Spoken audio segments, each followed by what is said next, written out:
Obrigado, Pai. Irmãos, eu estou a tentar aqui ministrar aquilo que... Já estou, né? Ministrando aquilo que Deus quer. Eu creio. Mas aquilo que eu pensava que Deus queria. Mas Deus ainda quer.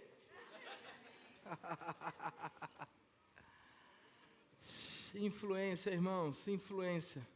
Influência. Essa palavra está explodindo no meu coração. Influência.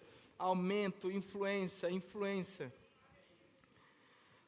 E você pode pensar quem a gente pensa que é. A gente é filho do Deus Altíssimo, Criador dos céus e da terra, aquele que enviou Jesus, que morreu e ressuscitou. Aleluia. Aumento, expansão, crescimento. Essas palavras têm tudo a ver com aquilo que eu quero ministrar nessa manhã. Feliz Páscoa. Que bom estarmos aqui, irmãos. Eu quero dar uma pequena introdução da Páscoa. Eu quero falar rapidamente. Oxe, agora tem... Menina, essa igreja está chique, viu? Agora, em vez de ficar olhando para mim, você vai ficar olhando para o telão. Deus é bom. A Páscoa é um dos momentos mais poderosos da história da humanidade. Pode ser que alguns historiadores não tenham ciência disso ainda. Pode ser que algumas pessoas talvez nem creiam nisso ainda. Mas a Páscoa é um dos momentos mais marcantes da história. Aonde Deus resolveu o problema do pecado.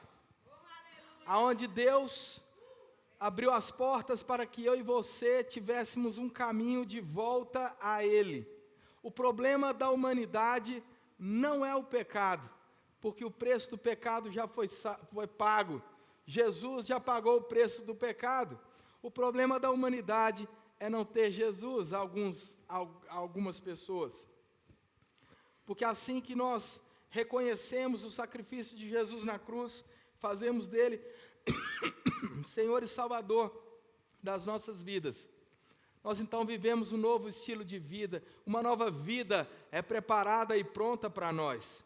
Jesus Cristo, na sua obra redentiva, 1 Coríntios no capítulo 15, verso 3, diz assim, 1 Coríntios capítulo 15, verso 3, diz: antes de tudo vos entreguei o que também recebi, que Cristo morreu pelos nossos pecados, segundo as Escrituras, e que foi sepultado e ressuscitou ao terceiro dia, segundo as Escrituras.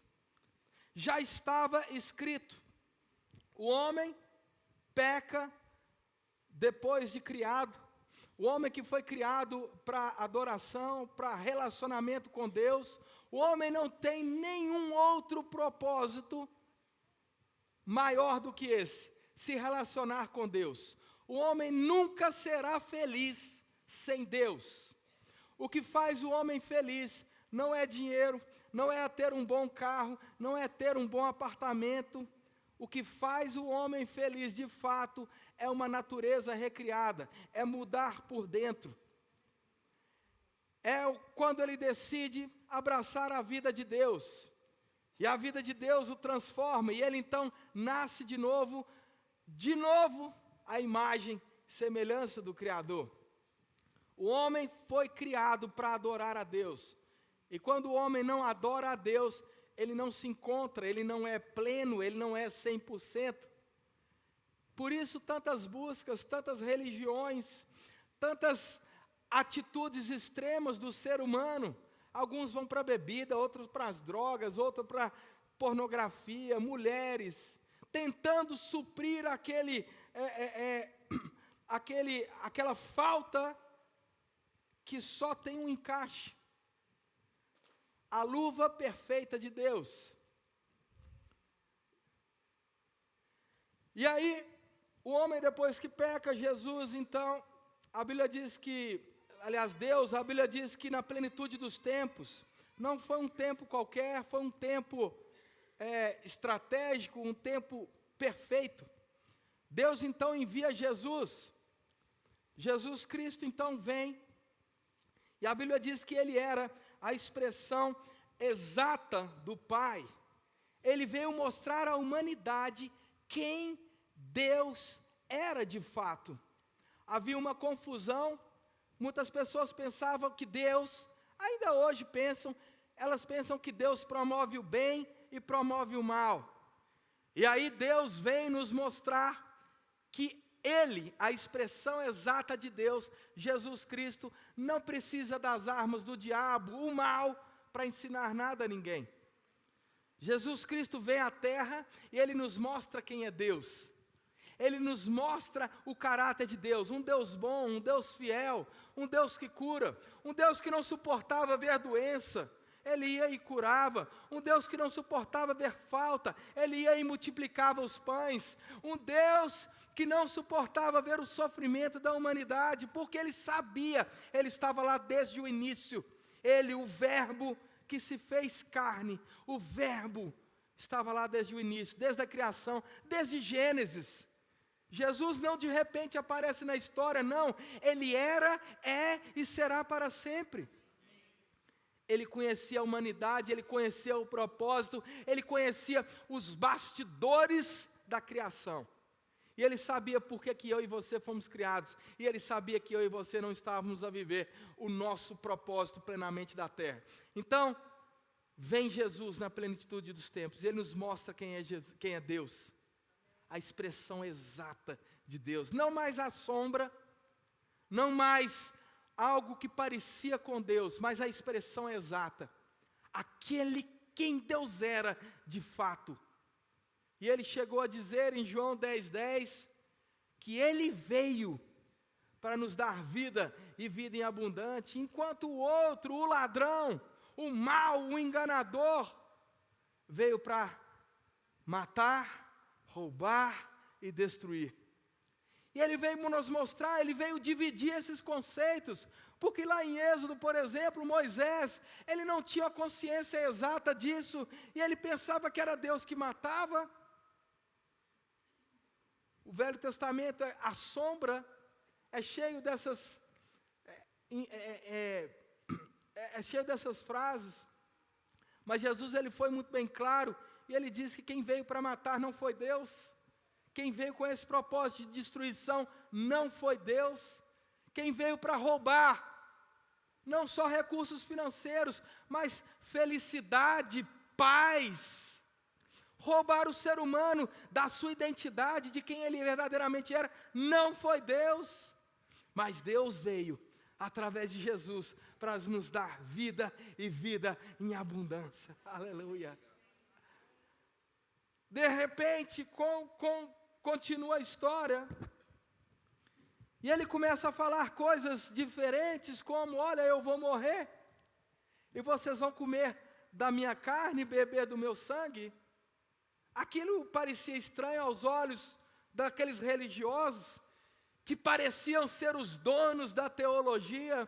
De repente, Deus encarnado, o Verbo que se fez carne, fala de algo estranho, que parecia canibalismo. O que é isso, comer da carne, beber do sangue? Ele falava de coisas espirituais que só podem ser discernidas espiritualmente, segundo as Escrituras. Ele estava a falar de uma nova aliança, ele estava a falar de restaurar a humanidade ao caminho correto. Mas ele já era conhecido, ele já era, a sua fama já era conhecida. Eles sabiam que ele era um homem poderoso. E eu me lembro no dia do Getsemane, Jesus está lá a orar por tudo aquilo que estava prestes a acontecer, a cruz. E Deus então revela para ele o que haveria de vir. Ele precisava morrer por nós. E aí você entende o versículo que diz que Deus amou o mundo. Não foram somente os crentes, Ele amou o mundo, mesmo sabendo que alguns não seriam crentes. Ele amou o mundo de tal maneira que enviou o seu único Filho Jesus, para que todo aquele que, agora sim, que nele crê, não pereça, mas tenha a vida eterna. Jesus então vem lá no Getsêmani, ele ora a Deus e ele diz para Deus: Senhor, que não seja feita a minha vontade, mas a sua vontade. Uau! Ele abraça a vontade de Deus, ele abraça o propósito de Deus, ele abraça a nós e todo mundo.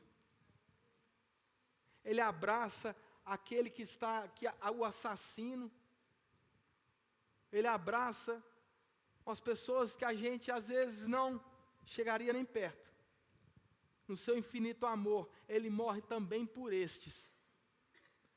Aqueles que na mente humana, na razão humana, na ciência humana, não teria jeito. Ele abraça esses também. E aí, ele era tão conhecido que Rick Renner vai dizer, através do estudo do grego, que aqueles homens que vieram para pegar ele, junto com Judas, eram aproximadamente entre 300 e 600 homens. A gente fica com aquelas imagens do filme, aonde ali uns 10, 12 soldados vêm para pregar Jesus, mas aquilo ali, na verdade, segundo as Escrituras, no estudo original do texto, chegou ali uma comitiva no Getsêmani, entre 300 e 600 homens, para pegar Jesus. Quando você começa a ver os evangelhos, você entende por quê. Quantas vezes ele escapou ileso, quantas vezes foram tentar pegá-lo, e ele simplesmente escapou. Isso nos mostra que, sabe de uma coisa, irmãos? Que ele só foi para a cruz por amor. Não havia força humana suficiente para pregar Jesus numa cruz. Não havia estratégia humana suficiente para pregar Jesus numa cruz. A única coisa que foi capaz de pregar Jesus numa cruz foi o amor indizível pela sua vida. Foi o amor de Deus para conosco que pregou ele numa cruz. Ele disse: ninguém consegue me pegar, eu a mim mesmo me dou. E ele morre, e a Bíblia diz que ele fica ali 3 dias, e ele ressuscita. Mas a sua ressurreição, por exemplo, diz aqui em Romanos, no capítulo 6, verso 4, fomos, pois, sepultados com ele na morte pelo batismo, para que, como Cristo foi ressuscitado dentre os mortos pela glória do Pai, assim também andemos nós em novidade de vida, pela glória do Pai. Porque se fomos unidos com ele na semelhança da sua morte, certamente o seremos na semelhança da sua ressurreição. Jesus vence a morte. Colossenses no capítulo 2, verso 13, e a vós outros que estáveis mortos pelas vossas transgressões e pela incircuncisão da vossa carne, vos deu vida juntamente com ele, perdoando todos os nossos delitos, tendo cancelado o escrito de dívida que era contra nós, e que constava de ordenanças, o qual nos era prejudicial, removeu inteiramente, encravando na cruz. E não somente isso, mas despojando os principados e potestades, publicamente os expôs ao desprezo, triunfando deles na cruz. Jesus vence a cruz, Jesus vence a morte. A Bíblia diz que a glória de Deus ressuscita Jesus Cristo dentre os mortos. Aleluia. Agora tem um texto muito interessante, em João, lá no capítulo 20, verso 11. Algo está a acontecer aqui. Então, segundo a história, Jesus, então, ele veio, viveu, nos mostrou quem é Deus, morreu e ressuscitou. E aí no João, capítulo 20, verso 11, olha o que diz aqui. Maria, entretanto, permanecia junto à entrada do túmulo, chorando. E enquanto chorava, abaixou-se e olhou para dentro do túmulo. Coloca no verso 15, por favor. Tendo dito isso, perguntou Jesus: mulher, por que choras? Oh, aleluia, esse é o 15. Mulher, por que choras? A quem procuras?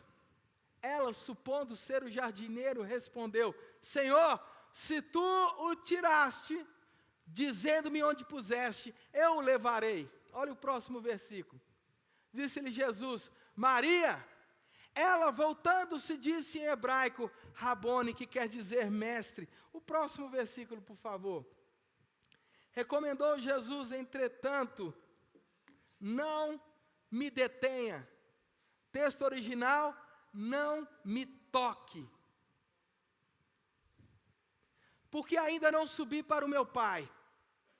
Mas vai ter com seus irmãos e diz-lhe: subo para o meu Pai e vosso Pai, para o meu Deus e vosso Deus. Segura aí um pouquinho. Presta bem atenção nesse texto. Jesus disse para Maria que ela não poderia tocá-lo, porque ele ainda não subiu para o meu Pai. Entre a ressurreição e a ascensão aos céus, para pagar o preço pelos nossos pecados, para nos representar como sumo sacerdote, para estar lá, o nosso ministério, pela primeira vez nós vemos o ministério de Jesus sendo revelado pós-ressurreição aqui. Jesus iria adentrar o Santo dos Santos, Jesus iria ao Santo dos Santos original, e aí ele fala um pedaço de informação importante: Maria, não me toque. Quando nós estudamos o Velho Testamento, nós lembramos que aquele cordeiro que era sacrificado, ele precisava ser um cordeiro perfeito, sem mancha, sem mácula, um cordeiro totalmente perfeito. Aquele cordeiro, então, ele era encaminhado para o sacrifício. Aqui está Jesus, o Cordeiro de Deus, que tira, remove, aniquila, anula o pecado. Aqui está ele, no seu caminho para o Santo dos Santos. E por isso ele diz para ela: não me toque. João no capítulo 24, um momento diferente. João capítulo 24, verso 39. Lucas capítulo 24, verso 39.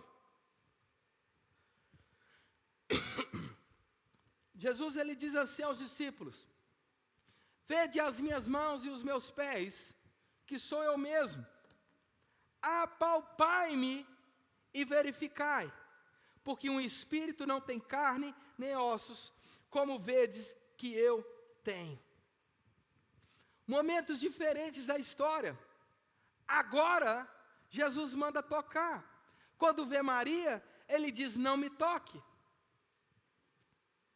Momentos diferentes da história. Aqui está Jesus indo para o Santo dos Santos. Maria, não me toque, porque eu ainda não fui para o meu Pai. Porque ele precisava ir para o Pai. Porque o que estava em jogo aqui não era uma religião. O que estava em jogo aqui não era uma placa denominacional. O que estava em jogo aqui era o destino da humanidade. E Jesus não veio brincar de religião, Jesus não veio brincar de placa de igreja, Jesus veio fazer aquilo que Deus mandou ele fazer. Salmos no capítulo 22, 23, 24, fala sobre essa ascensão, Jesus chegando nos céus de repente. A Bíblia fala: abram, ó portais eternos, abram, ó portais eternos, para que entre o Rei da Glória. Os anjos então começam quem é esse Rei da Glória? O Deus forte na batalha, o Deus forte e corajoso, aleluia, o Deus fiel. Jesus então chega até aquele lugar. Mas ele não chega lá sozinho. O Cordeiro perfeito. Ele chega até aquele lugar não carregando uma pomba, um animal, não carregando mais uma ovelha. O Cordeiro perfeito chega até o Santo dos Santos Celestiais, carregando a Ele mesmo. O sangue que Ele ia oferecer não era um sangue de terceiros, era o sangue dEle mesmo. O Deus de amor não terceirizou a obra da cruz. O Deus de amor não empurrou para o outro. O Deus de amor não levantou outra pessoa, não é eles que se virem. Não, o Deus de amor via que a humanidade era falho, era derrotada. A humanidade estava falida.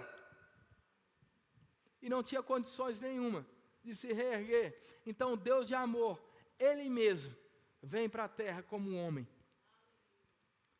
Um homem, Deus, que anda por sobre a terra, não utilizando seus atributos divinos. Esse Deus foi tentado.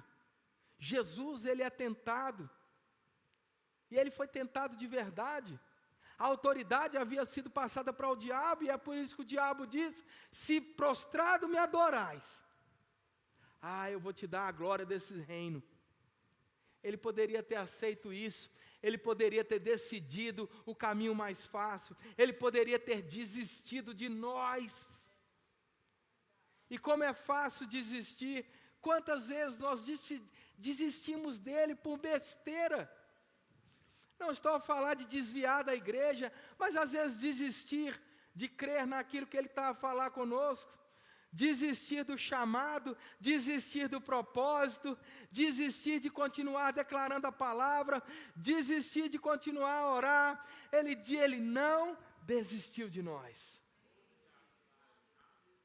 E deixa eu te dizer uma coisa, naturalmente falando, nós não dávamos razão alguma para que ele continuasse. Mas ele acreditou que era viável, ele acreditou que valia a pena. Aleluia!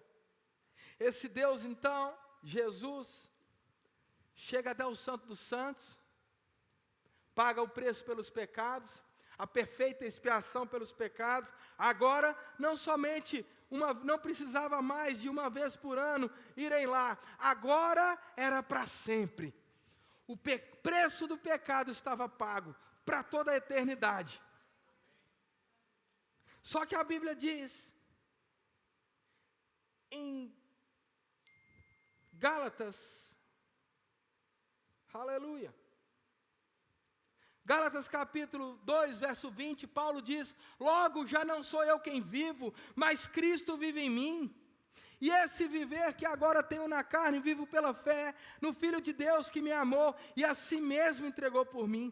Efésios capítulo 2, verso 6, e juntamente com Ele nos ressuscitou e nos fez assentar nos lugares celestiais em Cristo. Romanos 6, 5, porque se formos unidos com Ele, à semelhança da sua morte, certamente seremos também na semelhança da sua ressurreição. Efésios capítulo 1, verso 3, bendito Deus e Pai do nosso Senhor Jesus Cristo, que nos tem abençoado com toda sorte de bênção, de bênçãos espirituais, nas regiões celestiais, em Cristo. Efésios capítulo 3, verso 10, para que pela igreja, a multiforme sabedoria de Deus se torne conhecida dos principados e potestades nos lugares celestiais. Ele nos ressuscitou, Deus nos ressuscitou juntamente com Cristo.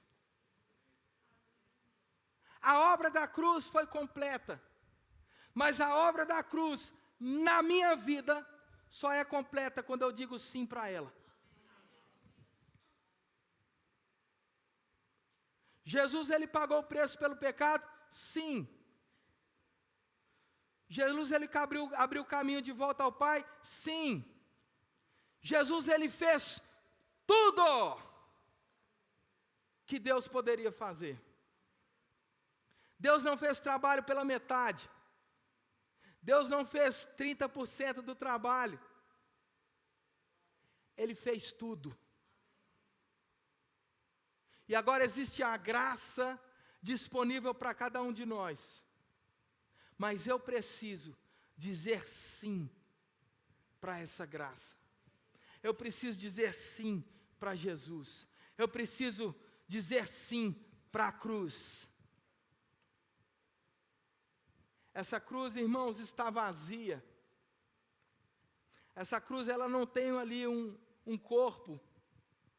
Essa cruz está vazia porque Ele ressuscitou. E a Bíblia diz que eu e você ressuscitamos com Ele.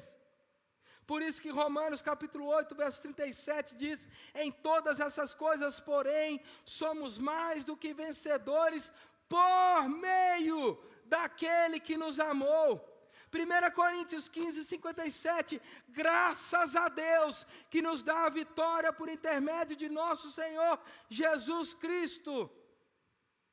1 João capítulo 5, verso 4, porque todo que é nascido de Deus vence o mundo, e essa é a vitória que vence o mundo, a nossa fé. A obra da cruz, mas não parou na cruz, a ressurreição de Jesus Cristo, o que Jesus Cristo fez, nos trouxe um novo relacionamento com Deus. O que Jesus fez, nos trouxe um novo reino. O que Jesus fez, nos deu uma herança, irmãos. Nós não tínhamos nada, mas o que Ele fez, nos deu uma herança.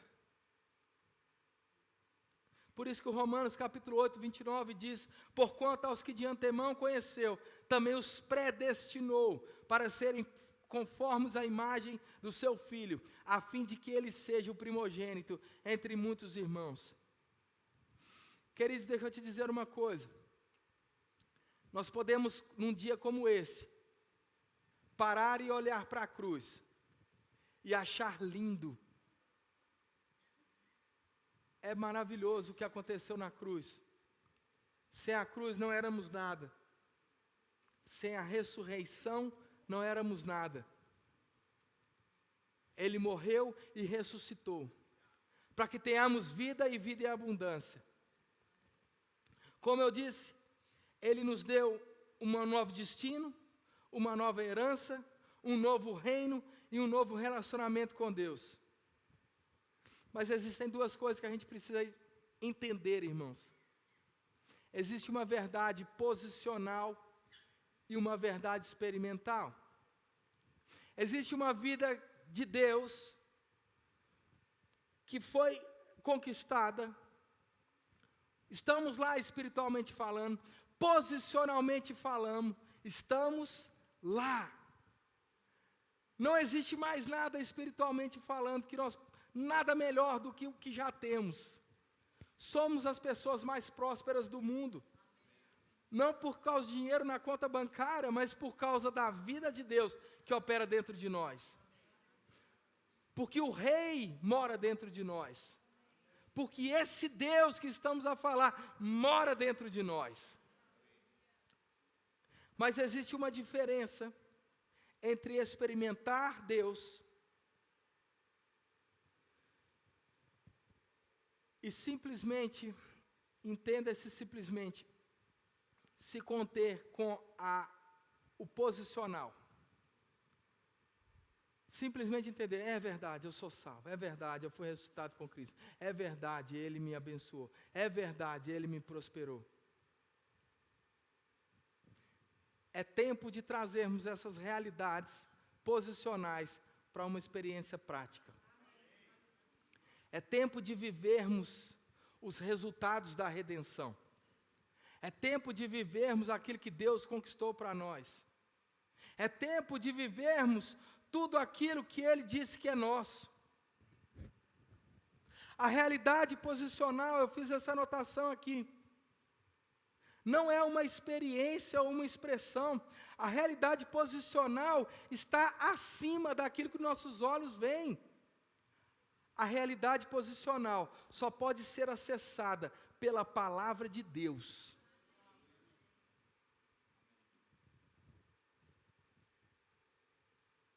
A realidade posicional não é progressiva, ela é perfeita. A realidade posicional é eterna e imutável. Mas a realidade experimental, ela muda e depende de vários fatores externos. A nossa experiência e a expressão da salvação precisa crescer. É um processo de crescimento constante da nossa alma, chamado por Paulo de renovação da nossa mente. A realidade posicional não é um mérito humano, mas a realidade experimental depende se eu pratico ou não a palavra de Deus. Todos os crentes, posicionalmente, estão no mesmo lugar, irmãos. Espiritualmente falando, todos nós estamos assentados com Cristo nas regiões celestiais, à destra de Deus. Não existe nem mais, nem menos. Não é porque alguém carrega um título de pastor, ou um título de profeta, de mestre, de apóstolo, que ele está ali mais, está aqui, nós estamos todo mundo no trono, mas esse aqui está um pouquinho mais perto de Jesus. Não.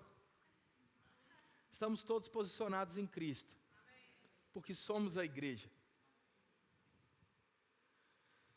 Mas, irmãos, eu quero explicar realidade experimental, rapidamente, através de Números, capítulo 13.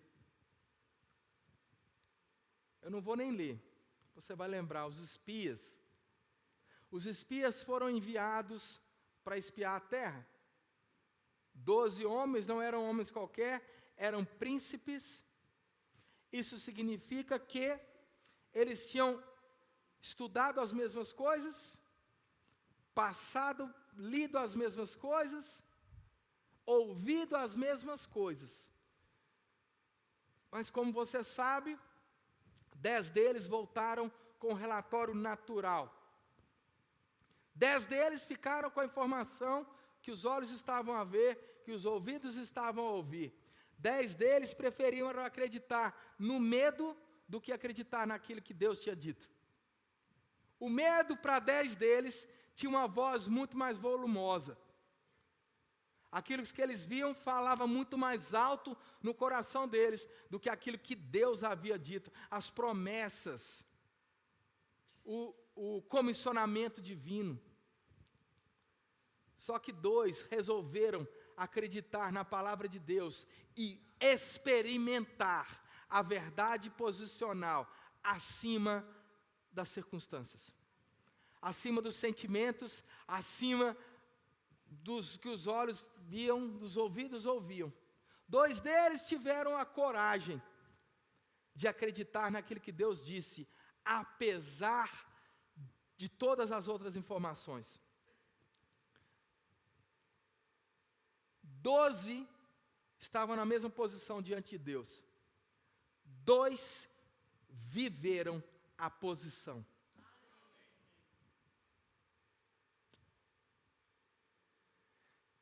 Por que vocês estão tão silenciosos?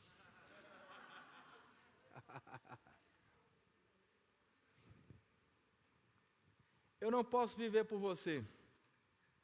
Pastor nenhum pode viver por você. Viver a palavra não vem através de imposição de mãos. Viver a palavra não vem depois de um culto de libertação. Uma vez perguntaram, pastor, você tem culto de libertação? Eu falei, temos. É quando? É todo culto. Porque a Bíblia diz que conhecereis a verdade e a verdade vos libertará. Então todo culto nosso é culto de libertação. Nós não podemos, irmãos, terceirizar a responsabilidade de viver a Bíblia. Seria bom demais, ia me evitar muito problema. Simplesmente impor as mãos nas pessoas e estava tudo certo. Não é dessa forma. Infelizmente. Mas existe uma forma de viver a cruz e a ressurreição. Todos os dias.